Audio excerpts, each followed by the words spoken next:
Bangladesh border మాట ఇది. మనం వచ్చాము, బండి లైన్లో ఉంది మాది. కూడా కెమెరా వదిలిపోతుంది, అది బంగ్లాదేశ్ ఇది ఇది బంగ్లాదేశ్ బార్డర్ మాట. ఇక్కడ మేము ఏదైతే కార్ పాస్ తీసుకున్నామో ఇవన్నీ పాస్ అవ్వాలన్నమాట.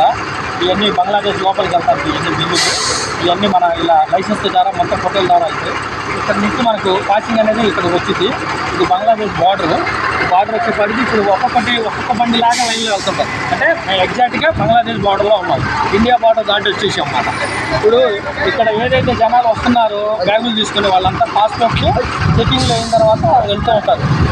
వెహికల్స్ వెళ్తున్నాయి చూడండి, ఒక్కొక్కటి బండి పాస్ అయిన బండి అలా లైన్లో వెళ్తూ ఉంటాయి. లైన్లో ఒక్కొక్క బండి లైన్లో వెళ్తూ ఉంటాయి. దాని తర్వాత మనం వెళ్ళటం జరిగింది. మళ్ళీ బంగ్లాదేశ్ ఫుల్ వీడియో, బంగ్లాదేశ్ ఇంకా మనం కొద్దిగా ఒక 5 కిలోమీటర్లు బంగ్లాదేశ్ వెళ్తాం. మన పార్కింగ్ ఉంటుంది ఫుల్ గ్రౌండ్ వరకు, అది కూడా వీడియో పెడతాను. Thank you. లైక్ చేయండి, షేర్ చేయండి, కామెంట్ పెట్టండి. Thank you.